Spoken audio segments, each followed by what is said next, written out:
So, hello viewers. So, today we are connecting with Mansi from Pune, and let me congratulate Mansi. You are now placed in Dutch Bank, which is actually, a dream of million. So, how you're feeling at this point of time? क्योंकि US CMA को successfully आपने पहले crack किया, and Yes. आप अपनी dream job में you finally landed up. So, how are you feeling? Feeling is like I'm on the top of the moon currently because I never thought कि इतने short duration में which I'm planning to and वो सब कुछ accomplish होते रहा है. So it is like a dream come true. Right. So actually, since you've already, landed up with your dream job, so interview preparation ke with respect to मेरा next question रहेगा. So what kind of, preparation was actually done by you in interview and what type of questions are asked in the interview? So please enlighten our audience on this.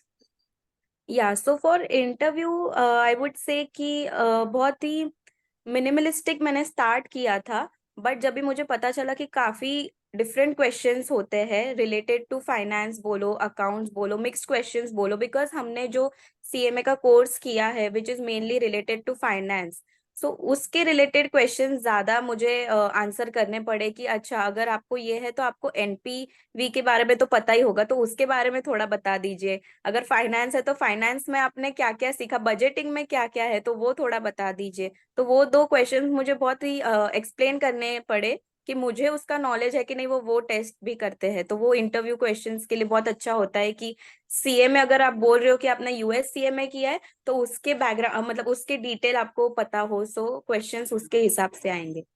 Okay. So generally ये tendency रहती है, ये तो हो गए कि course oriented interview questions. Apart from this, कुछ other questions भी थे regarding your strength or weakness or, some other question? Yes, वो थे कि स्ट्रेंथ्स एंड वीकनेस क्या है वो बताना है। देन उन्होंने एक सिचुएशन बेस्ड उन्होंने मुझे पूछा था कि ये सिचुएशन में आप क्या करेंगे अगर बैंकिंग की लिक्विडिटी कम हो जाती है, क्योंकि मेरा रोल ही रिपोर्टिंग लिक्विडिटी है। तो फिर इसके लिए उन्होंने उसके रिलेटेड पूछा था कि अगर ऐसा कुछ हो जाता है तो आप कौन से स्टेप्स लेना चाहेंगे या आपका क्या ओपिनियन रहेगा। सो वैसे क्वेश्चंस भी आए हैं। Okay, fine. एंड सीएमएस की जैसे जो हायरिंग है दीज डेज बैंकिंग सेक्टर में, so they are getting preferred because they are not confined only to costing, manufacturing concerns and all. तो उसके विद रिस्पेक्ट ऑफ थोड़ा सा ऑडियंस को और एनलाइटन कीजिए कि why CMS they are getting continuously hired even in the banking sector. Yes, क्योंकि अभी सीएमए एक पर्टिकुलर सब्जेक्ट ओरिएंटेड नहीं रहा है कि सिर्फ उनको अकाउंट्स आता है या सिर्फ उनको कॉस्टिंग आता है या सिर्फ टैक्स का ही थोड़ा नॉलेज है, तो थोड़ा बहुत है, ऐसा नहीं है। अभी उनको पूरा सेक्टर वाइज नॉलेज है कि मतलब फाइनेंस पूरा क्या है, इन्वेस्टमेंट बैंक का थोड़ा बहुत उन्हें आइडिया मिल जाता है कि कैसे वर्क करेगा, बैंकिंग सेक्टर कैसे वर्क करेगा। तो बैंकिंग सेक्टर को यही चाहिए कि ये सारे नॉलेज उनको पता हो ऑलरेडी। सो अगर उन्हें नॉलेज पता है तो वो अप्लाई प्रोसेस प्रोसेस जो हम करेंगे उसको अप्लाई करने के लिए इजी हो जाता है। सो दैट्स वाई वो लोग हायर इसी बेसिस पे करते हैं कि अच्छा उनको फाइनेंस के बारे में नॉलेज है, और बैंकिंग में फाइनेंस तो सबको पता ही है कि कितना ज्यादा इंपॉर्टेंट है, तो उसके बेसिस पे वो सर्कल वर्क कर रहा है। और इतना ही नहीं, let me update audience, as of now Mansi जो है she is working as a director in IMA Pune chapter, am I right? Yes yes ma'am. Congratulations for this. और थोड़ा सा आप अपनी वहां पर जो आपका प्रोफाइल है वो थोड़ा सा एक्सप्लेन कीजिए ऑडियंस को। यस, सो अभी फिलहाल मैं डायरेक्टर हूँ एट आईएमए पुणे चैप्टर।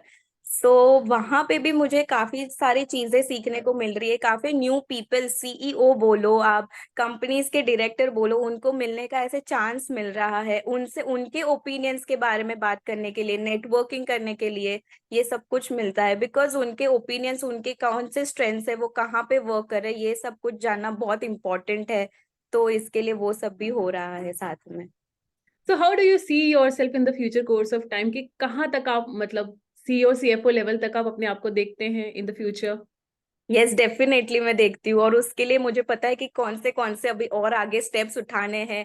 और ये नेटवर्किंग बोलो आप, ये सारे स्टेप्स, छोटे छोटे स्टेप्स जो अभी हो रहे हैं वो बहुत ज्यादा हेल्प करने वाले हैं definitely. Right. I still remember Mansi, जब आपने सीएमए क्लियर किया था तो उस पॉइंट ऑफ टाइम पे you were little bit worried about the job, so we Correct. Give you piece of advice कि आपको सारे जैसे पोर्टल्स के थ्रू जो है वहां पर आपको अपना अकाउंट बनाना है, एंड फाइनली लिंक्डइन पे भी आपने अपनी प्रोफाइल को अपडेट किया, you crack the both parts of USCMA, और वहां से भी फिर आपको पॉजिटिव रिस्पॉन्सेज आने शुरू हुए, and finally got placed in Dutch bank. Yes, Apart from this, you're working as a director also in IMA Pune chapter. So अगर बात की जाए हैप्पीनेस की, so it's double double, right? yes, yes, double, double. Yeah. So recognition अगर बात की जाए तो हमारे जो इंडियन प्रोफेशनल कोर्सेज हैं, सो मोस्टली जो स्टूडेंट्स हैं उनका जो मेंटल होराइजन है वहीं तक वाइडन अप है, मतलब बहुत ज्यादा नहीं, वहीं तक कन्फाइंड है। तो हम्म। इंटरनेशनल कोर्सेज में कैसे, मतलब they should actually go for the international courses also, क्योंकि जितने भी यूएस बेस्ड कंपनीज, एमएनसीज हैं, बैंक्स हैं, इंटरनेशनल बैंक्स हैं, सो वो सीएमएस को, सीपीएस को भी हायर करते हैं। Individual Correct. जो अगर बात की जाए टैक्सेशन फर्म्स की जो इंडिया में ईएस को अपॉइंट करते हैं, तो सिर्फ इंडियन कोर्सेज तक हमारा जो इवन इंडिया के अंदर कन्फाइन नहीं है। तो थोड़ा सा व्यूअर्स को इसके बारे में बताएं, specially CMA, USCMA. Correct.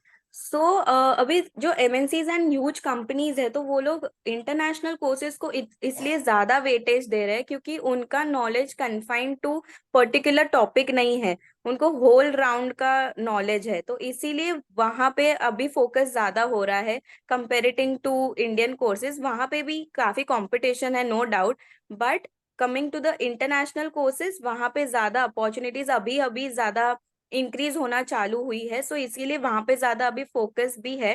So I would suggest कि वो कोर्सेज को भी आप ऐसे ना समझे कि यहाँ पे स्कोप नहीं है ऐसे वगैरह, स्कोप अभी बढ़ रहा है, it is in process of getting more and more of recognition over over there. Right. So CMA करने के बाद आपने क्या ट्रांसफॉर्मेशन फील किया है in your career? I would say speaking में बोलो या फिर कनेक्टिंग बोलो या फिर कैसे एक चीज को डील किया जा रहा है, मैं वो ओवर द टाइम लर्न कर रही हूँ साथ साथ में, but gradually I am learning कि कैसे कैसे सिचुएशन को हैंडल करना है and how to speak with people around around over here. Fine. And अगर जॉब रिस्पॉन्सिबिलिटी की बात की जाए, you are working in Dutch bank as of now, तो वहाँ का work culture, your job description over there, तो थोड़ा सा उसके बारे में भी ऑडियंस आई वुड से कि वो जानना चाहेंगे। Correct, correct. सो फर्स्टली जब मुझे जॉब डिस्क्रिप्शन हाथ में आया था तो आई वाज शॉक कि ये सब क्या होता है, ये तो मुझे थोड़ा बहुत शायद इसको गूगल करना पड़ेगा, ये तो मुझे नहीं पता। बट देन आफ्टर मैंने जब चालू किया तो आई कुड नो कि अच्छा बैंकिंग सेक्टर में या फिर फाइनेंस में इतना सब कुछ भी होता है या फिर इतनी माइन्यूट चीजें भी हमें पता होनी कितनी जरूरी होती है। सो वो सब कुछ सिखाया गया, ट्रेनिंग हुआ। देन वर्क कल्चर की मैं बात करूँ तो बहुत ही अच्छा है, एवरीवन इज वेरी कोऑपरेटिव। सो अगर हमें हमें कुछ चीजें ट्रेन होती है तो हमें अपने आप कॉन्फिडेंस हमारा बूस्ट हो जाता है because someone is training us and we are able to respond it as what to say positively also कि अच्छा हाँ ये चीज पता चल रही है, ये समझ आ रहा है।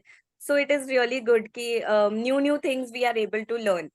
राइट। सो अनदर क्वेश्चन जो कि I believe most of the जो ऑडियंस है हमारे, उनके माइंड में होगा, जो इंडियन सीएमए और यूएस सीएमए को लेकर कंफ्यूज होंगे, सो उसके बारे में कुछ आप व्यूअर्स को बताइए, how to resolve this dilemma.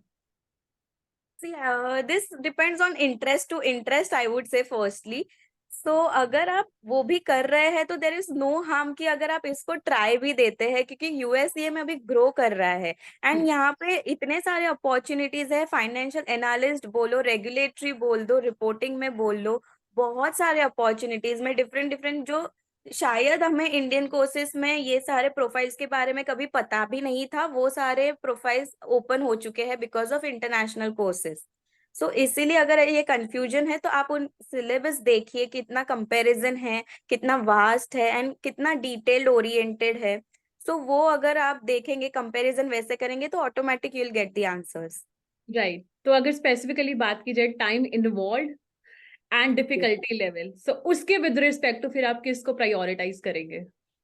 So I would say कि टाइम, अगर टाइम की बात आती है तो सब लोग यही सोचते हैं कि अच्छा 1 ईयर में भी हम कंप्लीट कर सकते हैं तो व्हाई नॉट, क्योंकि 1 ईयर इज लाइक कि 1 ईयर तो हम कोई भी कोर्स में देते ही है रादर देन 3 to 4 years। ये अगर हम सोचते हैं कि 3 to 4 years देने पड़ेंगे, ये इतना करना, इतना टाइम इन्वॉल्व है इसमें, सो इसीलिए 1 year it is there and also सब कुछ है इसमें। सो इसीलिए आई वुड से कि विथ रिस्पेक्ट टू टाइम हम चूज करने में काफी ज्यादा उसको रिस्पॉन्स करते हैं। Right. So as of now you working in banking sector, तो फ्यूचर में भी अपने आप को बैंकिंग सेक्टर में ही आप देखते हैं, और you would like to switch to some other profile और so in other category? Yeah, I'm open for other things as well, but as of now मैं बैंकिंग सेक्टर को बहुत ज्यादा enjoy कर रही हूँ, so I want कि थोड़ा टाइम ये मैं और इसको enjoy करूँ, सारी चीजें को डेवलप कर लूँ अपने अंदर, बहुत इनकलकेट कर लूँ सब कुछ, and then फिर I would see for a change। Right. तो ये थे हमारे साथ मानसी फ्रॉम पुणे, जिन्होंने अपनी जो एक इंटरव्यू कैसे क्रैक करते हैं और थोड़ा अपने सारे एक्सपीरियंसेस को हमारे साथ शेयर किया। यूएससीएमए उन्होंने सक्सेसफुली हमारे इंस्टीट्यूट से ही क्लियर किया है, and thereafter she got placed in Dutch bank. और जिन स्टूडेंट्स को ये कंफ्यूजन रहता है कि क्या हमारा प्लेसमेंट होगा, इंस्टीट्यूट कैसे हेल्प करेगा, या हमें कैसी अपॉर्चुनिटीज मिलेंगी, so there is live example in front of you and you can see a smile on her face also. तो thank you very much Mansi for giving us precious time, for giving valuable feedback and your experiences. Thank you so much. Thank you so much, ma'am, means a lot। Thank you.